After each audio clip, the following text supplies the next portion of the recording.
I am a dog lover. I've been one since very young and adopted my beloved Bruno. He is a mix of so many breeds, we cannot actually tell what he is.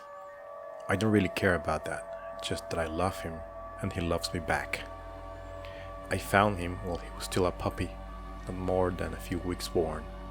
He was abandoned and left to his fate by some soulless person. From the first moment, it was love at first sight. He has been in my best and helped me through my worst. He has showed me nothing but love and gratitude towards me, asking nothing in return. Well, yes, a lot of attention and to love him back. Since the day I found him, 7 years have passed, and a lot has happened. I am a full-time programmer, but work remotely so I can do it from wherever I want. Also, I have a very good income. Because of this, I decided to move to the town where I was born and raised. It has no more than 1,000 people, by a beautiful river and never-ending grasslands. A very nice place to live indeed. And Bruno couldn't be happier. I spend a lot of time with him and take him to a lot of walks in the nature. We have access to every utility, shops, entertainment, so there's no need to look for anything in the big city. I also have my beloved friends from my childhood. I can meet them almost every day to have a coffee or talk about how life has been good to us, our dream life. They also love Bruno and keep asking me if I'm ever going to form a family. Since my parents died almost 10 years ago, Bruno has been the only family I've had. My friends are important to me, but I don't see the need, at least not for now, to look for a partner and start a family. I have everything I need. My best friend, David, he lives next door. He has a beautiful family.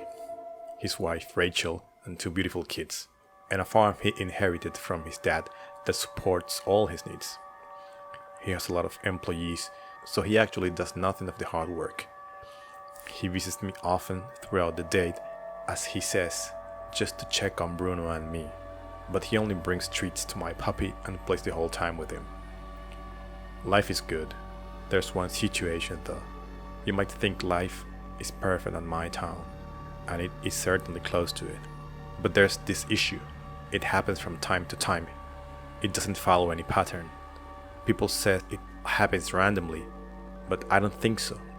It only affects men, but it doesn't distinguish age. Every now and then a man disappears. Just like that. Vanished from the face of earth. Never to be found again, without a trace. Without any signal. Well, there's one. People say that before it happens, a whistle that goes up and down is heard for a few moments, and then the person goes missing. No one has evidence that these events are connected, but no one denies it. People usually don't talk about it unless they start to hear this whistle. When they do, the town becomes a graveyard. But we know that for sure, someone is going to disappear.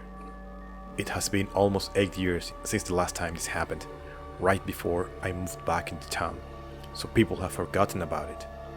Or at least it seems like they have. About a month ago, Dave came to me on a Wednesday afternoon. I had just finished my duties for the day and was taking Bruno for a long walk. "Pete!" he called.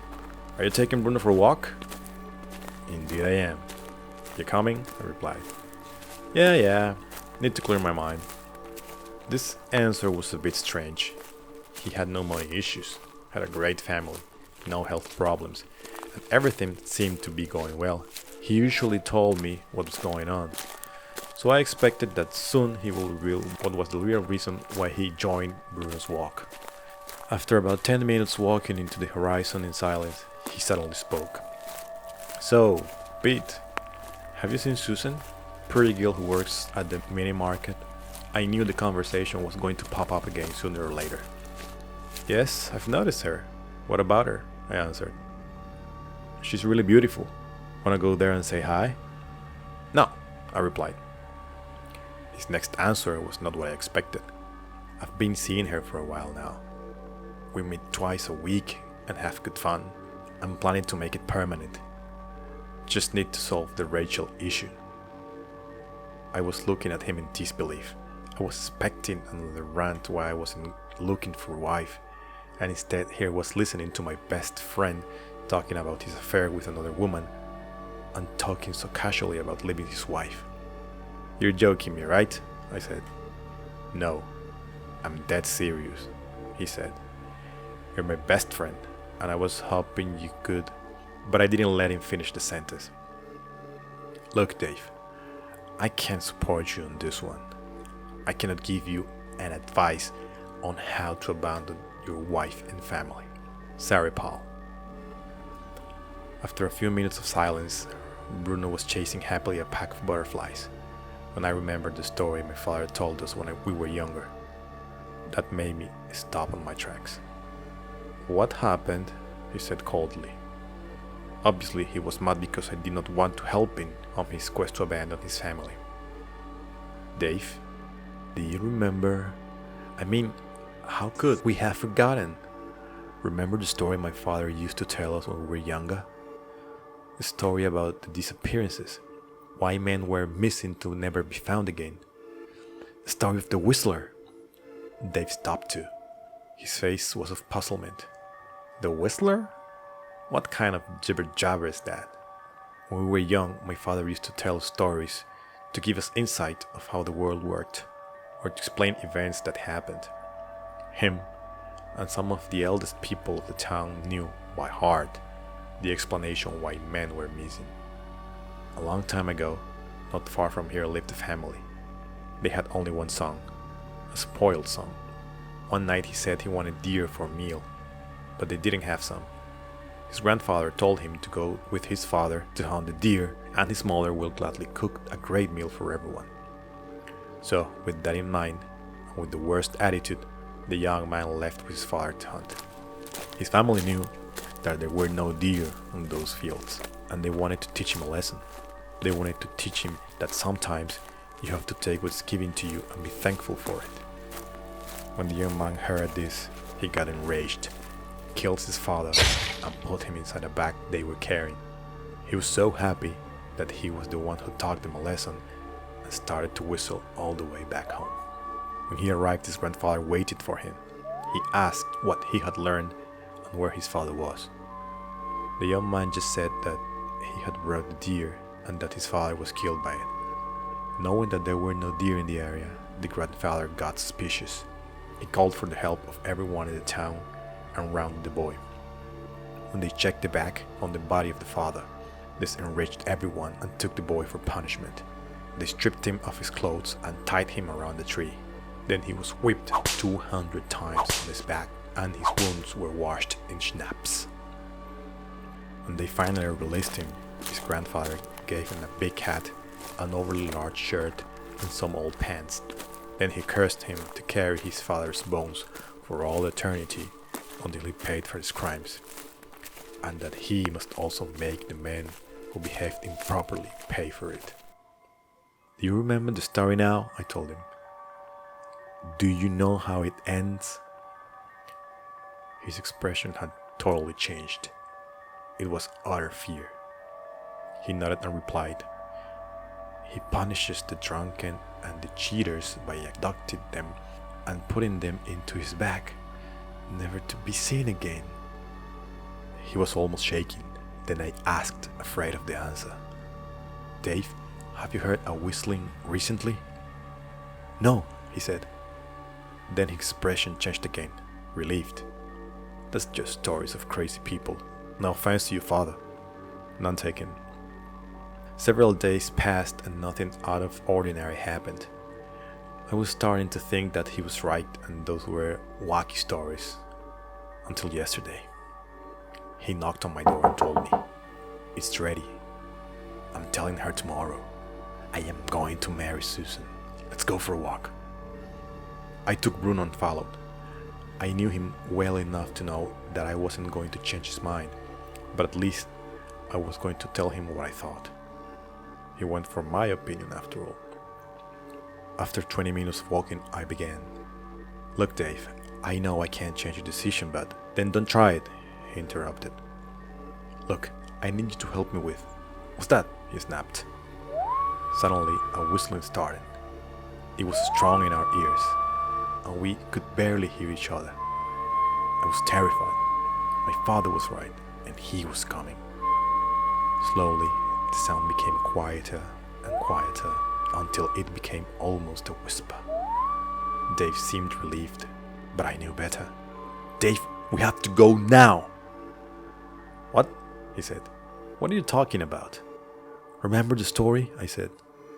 When you hear the whistling loud, it's because it's far away. But if you barely listen to it, it's because it's next to you.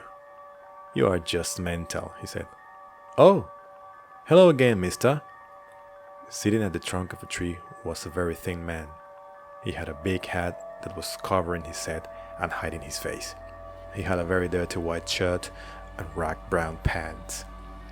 Next to him was a bag filled with what looked like a bunch of rags. He turned to us and nodded, grabbing his hat, then turned his face to Bruno, who started back at him. But Bruno's stare was not his usual happy, interested face. It was of pure dislike, and looked like he was about to attack the man. Bruno, stay, I said. Nice to see you again, mister. Are you staying for long? Dave said. The man stood up. When he did, he looked almost 8 feet tall, and everything changed. He had sunken eyes, and his nose was missing. He grinned, showing yellowish, missing teeth. After a few moments, he started to walk towards us, and at the same time, his grin widened. He was reaching towards Dave. We were terrorized. The only who did anything was Bruno, who stepped between the man and us and stood his ground. That seemed to have done the trick. The man stopped in his tracks, straightened up, and threw a look of pure dislike towards my dog. He grabbed his bag and before leaving, said something in the most terrible voice I've ever heard. Don't worry, Dave. I won't be staying for long. But you and I will meet again very soon. I have something reserved for you and some space inside my bag. See you soon. The man started to whistle again like a whisper. The more he walked away, the louder it got until he disappeared, and with him, the sound. What was that about hello again, mister? How many times have you seen him? I barked. I don't know, Dave yelled. Once last week, and this is the second time this week. And after all you know, you told me nothing? Look, it isn't safe here. Let's get back home. We hasted to return home. I told Dave to end that with Susan and focus on his family. That's why he was looking for him. He agreed and told me he was going to do that first thing next morning. I wish he could have done it. It was around 11 p.m. when I heard it. Again, that whistling, loud in my ears, and I knew what was going to happen. The sound became less loud until it was a whisper. Then it stopped. Suddenly, it started again. Bruno, who usually sleeps in his own bed, leapt onto mine in a warning position. Then I saw him again. The man was in front of me, inside my house. He walked towards me, looking always at Bruno and taking his gaze off him only to tell me these words. Your friend has to pay the price. He knew he was doing wrong, and yet he carried on. Earlier today your dog saved him, but now he's all mine. He tapped on the bag he was carrying on his back, turned his gaze again to Bruno and back to me. He finally said, I wish I could have taken you too. You look so delicious. I'll be really happy to bring you sometime. You just have to give me the chance. He started to reach towards me, but Bruno barked in a way I've never seen him before.